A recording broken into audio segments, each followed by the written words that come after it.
Bon alors j'en reviens rapidement à ce que je disais dans l'épisode précédent où j'avais enregistré pour les éditions Atlas. Alors quand j'ai eu fait tous ces enregistrements donc avec Nicole Croisy, Gérard Lenormand, Marie-Paul Bell, Marie Myriam avec qui j'avais fait Marie Myriam avait chanté Alouette, donc la pérégrination.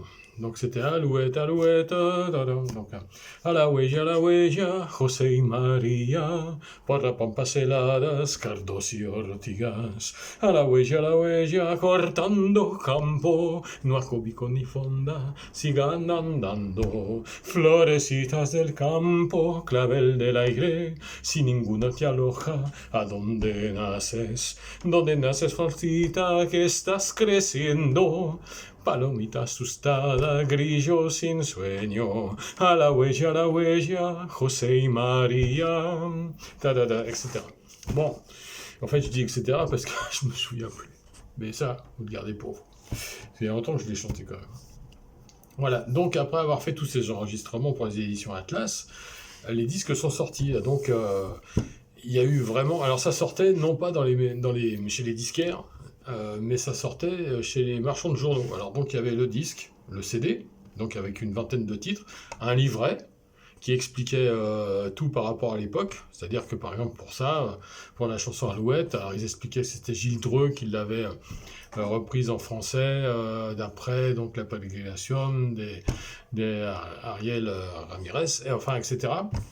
Et tout ça dans une pochette, un grand truc comme ça, vendu dans les kiosques à journaux. Donc c'était un truc sympa. Et parallèlement à ça, donc j'en reviens à ce que je disais par rapport au Machu Cambos. Donc je faisais en même temps, c'est-à-dire que le matin j'étais avec les éditions Atlas pour faire les maquettes et tout pour les instruments d'Amérique latine, pour les chansons reprises en français par d'autres artistes que les originaux. Et l'après-midi, j'étais en studio à Saint-Cloud. Heureusement, c'était pas loin. Oui, Saint-Cloud, Clamart, tout ça, c'est proche. Pour le disque de Los Machucambos, dont j'étais l'arrangeur. Alors là, sur le disque de Los Machucambos, j'ai travaillé avec Jeff Alcaraz, donc le fils de mon producteur, parce qu'en fait, voilà, j'ai oublié de vous dire un truc, c'est que pourquoi les Machucambos sont arrivés dans ma vie de cette façon-là, parce que je les connaissais déjà, parce que j'avais joué à l'escale, donc je connaissais Romano, Raphaël et même les filles, Maria et Mariana. Mais pourquoi c'est arrivé dans ma vie à ce moment-là pour être arrangeur d'un disque?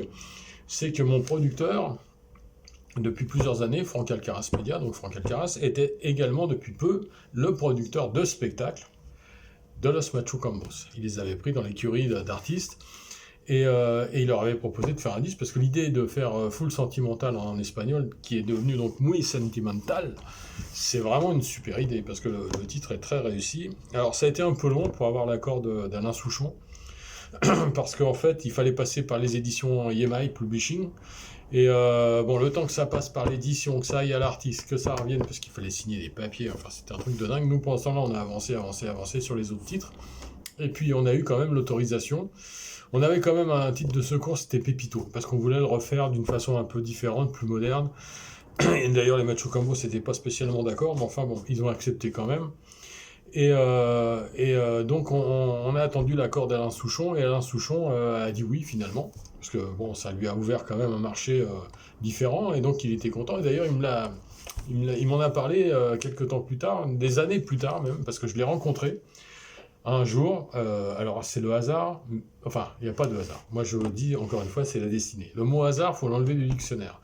Donc je l'enlève, je retire ce que je viens de dire. Ce n'est pas le hasard, c'est le destin qui m'a fait le rencontrer un jour où je me promenais du côté de Montparnasse et je vois une boulangerie, je vois un mec qui sort de la boulangerie avec une casquette comme ça.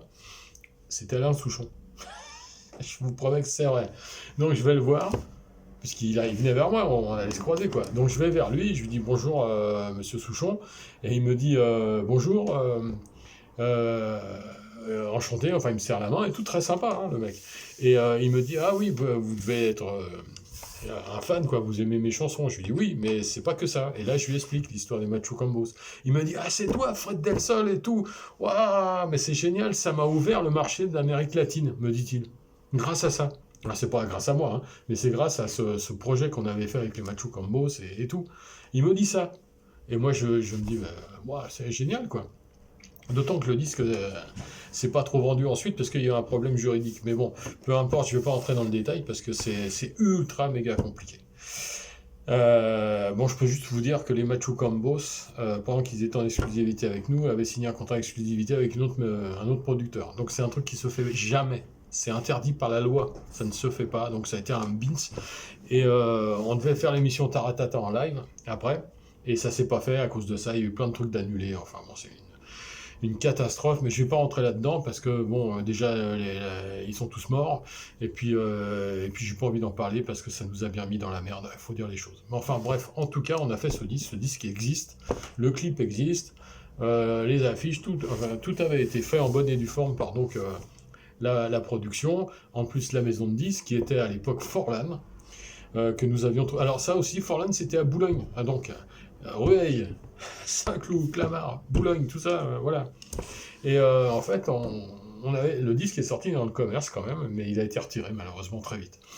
Voilà, mais c'est une autre histoire. Je vous dis, je vous raconte pas en détail parce que c'est vraiment pas glorieux pour les Macho Combos. Et paix à leurs âmes, je respecte. Voilà, donc tout ça a été fait avec des musiciens. Donc il y avait moi qui jouais tous les instruments là, hein, voilà, je vous explique pas. Et il y avait un bassiste très très bon, Gérard Levavasseur, très très très grand bassiste qui jouait avec beaucoup de gens aussi, du jazz, de tout. Nous a fait des trucs avec la basse fretless qui fait comme ça, des trucs. Donc, c'était extraordinaire. Quand je réécoute le disque, il y a des passages d'anthologie. On avait aussi, comme il y avait un morceau qui sonnait un peu mexicain dans l'arrangement, on avait demandé à notre pote Eric Mula, donc toujours du trio de Canal+, en haut, là, nulle part ailleurs, les Tuivres, et qui jouait la trompette, de venir, et il nous a enregistré les trompettes. On était au Mexique, hein, franchement, c'est merveilleux, merveilleux. Ce qu'il a fait, un travail de dingue, excellent, en plus d'une rapidité. Il a fait tout ce qu'il avait à faire en même pas 3 heures, hein, ce qui est très rare quand même. Et donc, voilà, donc c'était génial. Il connaissait pas les morceaux en plus, hein, il a direct. Hein. On lui a dit, voilà, tu fais là, tu fais telle mélodie, là, tu fais telle tierce, machin. Voilà, donc il a fait ce qu'il fallait. Il y avait un autre guitariste aussi, James Belloni, guitariste de jazz, qui a apporté sa touche. Et Jeff Alcaraz aussi, qui joue aussi de la guitare, qui est un très bon guitariste également. Et les claviers et tout, et la programmation. Donc on avait fait un truc qui était vachement bien, qui a été masterisé aussi par Pierre Vérani, avec son nouveau système incroyable de son, de mastering, donc dans son studio au-dessus du Théâtre des Champs-Élysées à Paris, avenue Montaigne, comme pour Los del Sol plus tard. Hein. Et c'était extraordinaire ce travail, vraiment, moi j'ai adoré. Donc ça c'était l'année 95. Et à l'année 95, c'est aussi la fin de tout ce qui était maquette de ce qui allait devenir... non, c'est là. Je suis en train de... Non, c'est là. Ah, un peu d'humour, oh, quand même.